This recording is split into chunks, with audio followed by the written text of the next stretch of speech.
ਅੱਜ ਦੀਆਂ ਖਬਰਾਂ ਵੱਲ ਚੱਲੀਏ। ਪ੍ਰੈਜ਼ੀਡੈਂਟ ਟਰੰਪ ਹੋਣਾ ਨੇ ਇੱਕ ਜਿਹੜੀ ਪੋਡਕਾਸਟ ਆ ਉਹਦੇ ਦੌਰਾਨ ਇੰਡੀਆ ਨੂੰ ਹੈਲ ਹੋਲ ਜਿਹੜਾ ਕੰਟਰੀ ਕਿਹਾ। ਉਹ ਤੋਂ ਬਾਅਦ ਪੂਰੀ ਇੰਡੀਆ ਦੇ ਵਿੱਚ ਵੀ, ਈਵਨ ਅਮਰੀਕਾ ਦੇ ਵਿੱਚ ਵੀ ਕਾਫੀ ਜਿਹੜੀ ਆ ਹਾਹਾਕਾਰ ਮਚੀ ਹੈਗੀ ਆ ਵੀ ਇਦਾਂ ਦਾ ਸ਼ਬਦ ਤੁਸੀਂ ਜਿਹੜਾ ਕਿਉਂ ਯੂਜ਼ ਕੀਤਾ ਹੈਗਾ। ਸੋ ਹੈਲ ਹੋਲ ਕੰਟਰੀ ਉਹਨਾਂ ਨੇ ਇੰਡੀਆ ਤੇ ਚਾਈਨਾ ਵਾਲਿਆਂ ਨੂੰ ਕਿਹਾ ਵੀ ਇੱਥੇ ਆ ਜਾਂਦੇ ਆ, ਨਿਆਣੇ ਜਮਾਉਂਦੇ ਆ, ਮੁੜ ਕੇ ਫਿਰ ਉਹ ਆਪਣੇ ਪਰਿਵਾਰਾਂ ਨੂੰ ਇੱਥੇ ਸੱਦਦੇ ਹੈਗੇ ਆ। ਸੋ ਉਹ ਤੋਂ ਬਾਅਦ ਇੰਡੀਆ ਦੀ ਆਪੋਜੀਸ਼ਨ ਨੇ ਕਾਫੀ ਰੌਲਾ ਪਾਇਆ। ਅਮਰੀਕਾ ਦੇ ਵਿੱਚ ਵੀ ਬਹੁਤ ਸਾਰੇ ਜਿਹੜੇ ਇੰਡੀਅਨ ਆ ਉਹ ਰੌਲਾ ਪਾ ਰਹੇ ਵੀ ਇਹ ਸ਼ਬਦ ਨਹੀਂ ਹੈ ਇੱਦਾਂ ਦੇ ਜਿਹੜੇ ਕਿਸੇ ਪ੍ਰੈਜ਼ੀਡੈਂਟ ਨੂੰ ਕਹਿਣੇ ਚਾਹੀਦੇ। ਤੇ ਅੱਜ ਫਿਰ ਬਾਅਦ ਦੇ ਵਿੱਚ ਡੋਨਲਡ ਟਰੰਪ ਨੇ ਕਿਹਾ ਵੀ ਇੰਡੀਆ ਬੜੀ ਗ੍ਰੇਟ ਕੰਟਰੀ ਆ, ਉੱਥੇ ਦਾ ਜਿਹੜਾ ਟੌਪ ਦਾ ਬੰਦਾ ਆ ਉਹ ਮੇਰਾ ਫਰੈਂਡ ਹੈਗਾ। ਸੋ ਉਹਨਾਂ ਦਾ ਪਤਾ ਨਹੀਂ ਲੱਗਦਾ ਅੱਜ ਕੱਲ੍ਹ ਵੀ ਟਰੰਪ ਉਹਨਾਂ ਨੂੰ ਹੋਇਆ ਕੀ ਹੈਗਾ।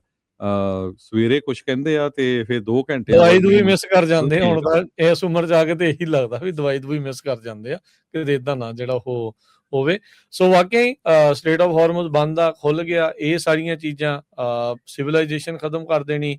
ਫਿਰ ਆਪਾਂ ਉਹਨਾਂ ਨੇ ਸਾਰੀਆਂ ਸਾਡੀਆਂ ਮੰਗਾਂ ਮੰਨ ਲਈਆਂ, ਯੂਰੇਨੀਅਮ ਸਾਨੂੰ ਮਿਲ ਜਾਣਾ, ਉਹ ਉਧਰੋਂ ਕੁਝ ਹੋਰ ਕਹੀ ਜਾਂਦੇ ਆ। ਸੋ ਇਸ ਟਾਈਮ ਕਾਫੀ ਜ਼ਿਆਦਾ ਕਹਿ ਸਕਦੇ ਆ ਹਰਜੋਤ ਸਿੰਘ ਜੀ ਵੀ ਚੱਲ ਰਿਹਾ ਆ ਵੀ ਸਿਚੁਏਸ਼ਨ ਕਿਸ ਤਰੀਕੇ ਦੀ ਆ, ਪੂਰਾ ਕਿਸੇ ਨੂੰ ਕੋਈ ਅੰਦਾਜ਼ਾ ਨਹੀਂ ਆ। ਪਰ ਇੱਕ ਚੀਜ਼ ਜਿਹੜੀ ਹੈਗੀ ਆ, ਜਿਹੜੀ ਈਰਾਨ ਤੇ ਯੂਐਸ ਦੇ ਜਿਹੜੇ ਉਹ ਮਾਮਲੇ ਦੇ ਵਿੱਚ ਇਹ ਜਿਹੜੀ ਲੜਾਈ ਇੱਕ ਵਾਰੀ ਫਿਰ ਐਸਕੇਲੇਸ਼ਨ ਵੱਲ ਨੂੰ, ਜਾਨੀ ਕਿ ਅੱਗੇ ਵਧਣ ਵੱਲ ਨੂੰ ਜਿਹੜੀ ਰੁੱਖ ਆ ਉਹ ਕਰ ਚੁੱਕੀ ਹੈ। ਅੱਜ ਟਰੰਪ ਹੋਣਾ ਨੇ ਆਰਡਰ ਕਰ ਦਿੱਤਾ ਯੂਐਸ ਦੀ ਮਿਲਟਰੀ ਨੂੰ ਵੀ shoot and kill Iranian small boats ਜਿਹੜੇ ਸਟ੍ਰੇਟ ਆਫ ਹਾਰਮਜ਼ ਨੂੰ ਚੋਕ ਜਿਹੜੀਆਂ ਉਹ ਕਰ ਰਹੀਆਂ ਆ। ਕੱਲ ਆਪਾਂ ਦੇਖਿਆ ਸੀ ਵੀ ਈਰਾਨ ਨੇ ਜਿਹੜੇ 3 ਸ਼ਿਪਸ ਦੇ ਉੱਤੇ ਹਮਲਾ ਕੀਤਾ ਸੀ। 2 ਸ਼ਿਪਸ ਉਹ ਆਪਣੇ ਕੋਸਟ ਦੇ ਉੱਤੇ ਲੈ ਗਏ ਸੀ ਉਹਨਾਂ ਨੂੰ ਬੇਸਿਕਲੀ। ਤੇ ਫਿਰ ਅੱਜ ਜਿਹੜਾ ਟਰੰਪ ਹੋਣਾ ਨੇ ਇਹ ਬਿਆਨ ਜਿਹੜਾ ਉਹ ਦਿੱਤਾ ਆ ਵੀ ਅਮਰੀਕਨ ਮਿਲਟਰੀ ਨੂੰ, ਨੇਵੀ ਨੂੰ, ਵੀ ਭਾਈ ਜਿੱਦਾਂ ਵੀ ਤੁਹਾਨੂੰ ਕੋਈ ਵੀ ਇਰਾਨੀਅਨ ਸਮਾਲ ਬੋਟਸ ਨਜ਼ਰ ਆਉਂਦੀਆਂ ਆ ਸਟੇਟ ਆਫ ਹਾਰਮੂਜ਼ ਨੂੰ ਜਿਹੜੀਆਂ ਉਹ ਚੋਕ ਕਰਦੀਆਂ ਹੋਈਆਂ, ਉਹਨਾਂ ਨੂੰ ਸ਼ੂਟ ਕਰੋ ਤੇ ਮਾਰ ਦਿਓ। ਆਲਰੇਡੀ ਜਿਹੜੀ ਈਰਾਨ ਦੀ ਨੇਵੀ ਸੀਗੀ, ਚਾਹੇ ਉਹਨਾਂ ਦੇ ਵੱਡੇ ਜਹਾਜ਼ ਸੀਗੇ ਚਾਹੇ ਛੋਟੇ ਜਿਹੜੇ ਜਹਾਜ਼ ਸੀਗੇ, ਜਿਹੜੀ ਉਹਨਾਂ ਦੀ ਜਿਹੜੀ ਵੀ ਬਚੀ ਖੁਚੀ ਜਿਹੜੀ ਨੇਵੀ ਸੀਗੀ ਉਹ ਸਾਰੀ ਨਸ਼ਟ ਅਮਰੀਕਾ ਦੇ ਦੁਆਰਾ ਇਸ ਲੜਾਈ ਦੇ ਸ਼ੁਰੂਆਤੀ ਦਿਨਾਂ 'ਚ ਕਰ ਦਿੱਤੀ ਗਈ ਸੀ। ਤੇ ਹੁਣ ਜਿਹੜੇ ਈਰਾਨ ਦੇ ਕੋਲ ਸਮਾਲ ਸਪੀਡ ਬੋਟਸ ਆ ਜਿਹਦੇ ਨਾਲ ਇਹ ਮਾਈਨਸ ਉੱਥੇ ਲਾ ਰਹੇ ਨੇ, ਸੀ ਮਾਈਨਸ ਲਾ ਰਹੇ ਨੇ, ਤੇ ਜਿਹੜੀਆਂ ਸ਼ਿਪਸ ਆ ਉਹਨਾਂ ਨੂੰ ਨਹੀਂ ਲੰਘਣ ਦਿੱਤਾ ਜਿਹੜਾ ਉਹ ਜਾ ਰਿਹਾ। ਲਾਂਘੇ ਦੇ ਉੱਤੇ ਉਹਨਾਂ ਨੇ ਰੋਕ ਇਹਨਾਂ ਦੇ ਜ਼ਰੀਏ ਲਾਈ ਆ।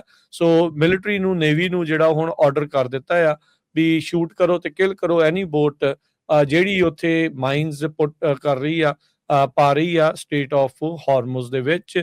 ਉਹਨਾਂ ਨੇ ਕਿਹਾ there is to be no hesitation. Additionally, our minesweepers are clearing the strait right now. ਵੀ ਜਿਹੜੀਆਂ ਮਾਈਨਸ ਆ ਉਹਨਾਂ ਨੂੰ ਪਾਣੀ ਦੇ ਵਿੱਚੋਂ ਇਸ ਟਾਈਮ ਹਟਾਉਣ ਦੇ ਲਈ ਜਿਹੜੀ ਨੇਵੀ ਆ ਉਹ ਲੱਗੀ ਜਿਹੜੀ ਉਹ ਹੋਈ ਹੈਗੀ ਆ। ਸੋ ਯੂਐਸ ਦੀ ਨੇਵੀ ਦੇ ਦੁਆਰਾ ਬਲੌਕੇਡ ਲਾਇਆ ਹੋਇਆ ਆ ਈਰਾਨ ਦੇ ਜਿਹੜੀਆਂ ਪੋਰਟਸ ਆ ਉਹਨਾਂ ਤੋਂ ਆ ਜਾ ਰਹੇ ਜਿੰਨੇ ਵੀ ਸ਼ਿਪਸ ਆ ਉਸ ਦੇ ਉੱਤੇ।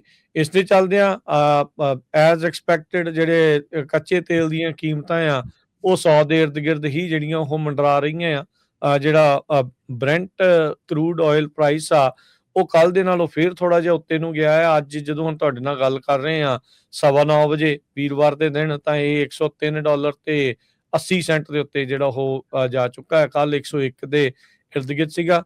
ਮੈਕਸਿਮਮ ਜਿਹੜੇ ਪਿਛਲੇ ਕਹਿ ਸਕਦੇ ਆ ਵੀ ਕੁਛ ਮਹੀਨਿਆਂ ਦੇ ਵਿੱਚ 109 110 ਨੂੰ ਇੱਕ ਵਾਰੀ ਟੱਚ ਕਰਕੇ ਆਇਆ ਸੀ। ਫਿਰ ਇੱਕ ਟਾਈਮ 94-95 ਤੇ ਵੀ ਹੋ ਗਿਆ ਸੀ ਜਦੋਂ ਸੀਜ਼ ਫਾਇਰ ਪਹਿਲੀ ਐਲਾਨੀ ਗਈ ਸੀ, ਤੇ 90 ਤੇ ਵੀ ਚਲਾ ਗਿਆ ਸੀਗਾ ਜਦੋਂ ਸੀਜ਼ ਫਾਇਰ ਦੁਬਾਰਾ ਇਹਨਾਂ ਨੇ ਕਿਹਾ ਸੀਗਾ ਤੇ ਸਮਝੌਤਾ ਸਾਡਾ ਹੋਣ ਵਾਲਾ। ਉਹ ਸਾਰੀਆਂ ਚੀਜ਼ਾਂ ਇਹਨਾਂ ਨੇ ਕਹੀਆਂ ਸੀਗੀਆਂ, ਪਰ ਉਹ ਗੱਲ ਸਮਝੌਤੇ ਵਾਲੀ, ਸੀਜ਼ ਫਾਇਰ ਵਾਲੀ ਅਜੇ ਅੱਗੇ ਵੱਧਦੀ ਹੋਈ ਜਿਹੜੀ ਜ਼ਿਆਦਾ ਨਜ਼ਰ ਨਹੀਂ ਆ ਰਹੀ। ਤੇ ਲੜਾਈ ਦੇ ਵਿੱਚ ਐਸਕੇਲੇਸ਼ਨ ਜਿਹੜੀ ਉਹ ਲੱਗ ਰਹੀ ਆ।